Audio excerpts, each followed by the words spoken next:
सभी को सुनील भैया जी का प्रणाम, सारी माताओं बहनों को।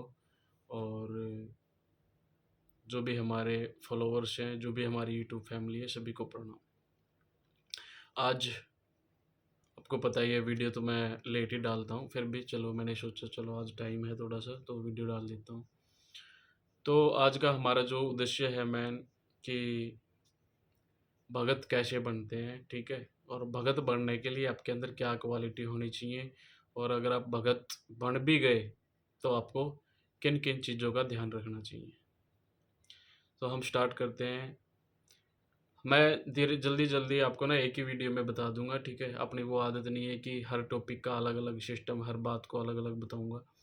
तो मैं स्टार्ट करता हूँ। सबसे पहले तो भाई देखो, भक्ति अगर करते हो तो मेरे हिसाब से गुरु तो बनाओ ही मत।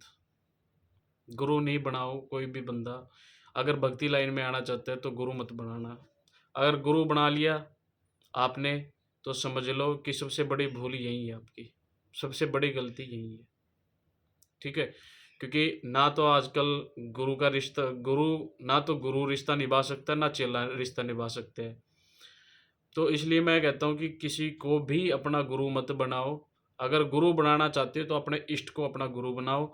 और या अपने जो स्वयं जो शंभु हैं, महाकाल जी हैं, उनको आप गुरु धारण कर सकते हो। आप संकल्प मात्र से उनको गुरु धारण कर सकते हो। अब बात आती है कहाँ से क्या भक्ति स्टार्ट करें। अब सोचते हैं लोग कि भाई हमने अगर किसी से एक सिद्धि प्राप्त कर ली, अगर हमने किसी से एक दूत प्रदान कर लिया, मांग लिया, या कुछ भी मान लो अर्जित कर लिया, तो हम भगत बन गए।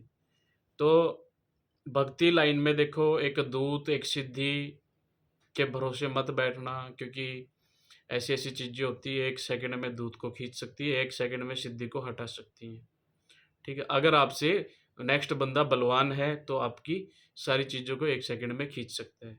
यानी यहाँ पे हमें सवा शेर बनना पड़ेगा, तभी हम भगत बन सकते हैं।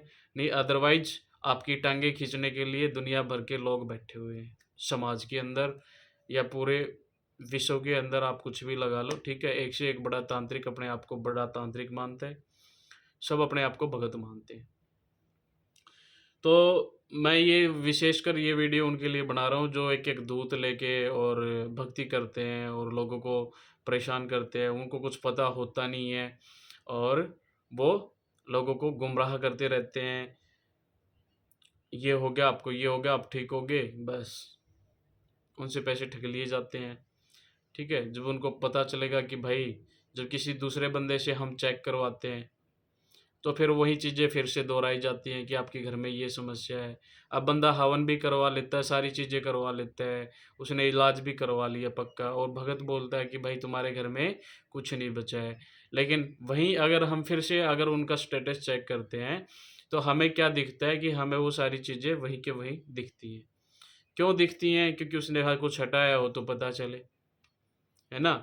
तो सबसे पहले हमें अपने इष्ट पे विश्वास होना चाहिए, अपने गुरु पे गुरु अगर बना लिया तो अच्छी बात है, ठीक है। नहीं तो मत बनाओ भाई, सही कह रहा हूँ, मत बनाना, गुरु मत बनाना कभी ज़िंदगी में, ध्यान रखना इस बात का।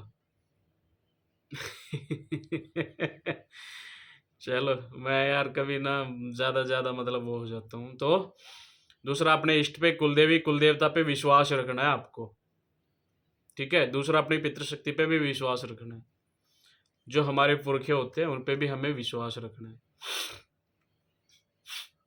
और उसके बाद में दूसरा, हमें जब तक मतलब हमें कुछ भी कार्य आगे नहीं बढ़ाना चाहिए जब तक हमारी क्षमता ना हो जाए कि हम इस काम को छेड़ने के लायक हैं। अगर आपके पास क्षमता है 40 किलो वज़न उठाने की, तो आप 80 किलो वज़न ना उठाएँ मेरे भाई, 50 किलो वज़न भी ना उठाएँ, ठीक है? जितनी क्षमता हो आप उतना ही वज़न उठाएँ, उससे ज़्यादा अगर नहीं उठ रहा है तो आप सहायता भी ले सकते हो, किसी दूसरे बंदे की हेल्प ले लो। ज़रूरी थोड़ी ना आपको कि भई वो 80 किलो वज़न उठाना है। दूसरा, अगर आपने 80 किलो वज़न उठाना है तो सीधी-सी बात है, आप उठाओगे तो आप उन जो भी परीक्षाएँ होंगी तो उनमें पास भी हो जाओगे। अगर पास होगे तो सीधी-सी बात है, आप राजा कहलाओगे, है ना? तो उसके बाद में इन चीज़ों पे विश्वास होना, और नहीं है बस। और उसके बाद हमें अपनी खुद की रक्षा करनी आनी, ठीक है? खुद की रक्षा करनी आनी चाहिए और अपने परिवार की रक्षा करनी आनी चाहिए। जो भी पेशेंट है आपको उसकी पेशेंट की भी आपको रक्षा करनी आनी चाहिए, उनके रक्षा कवच बनाने आने चाहिए।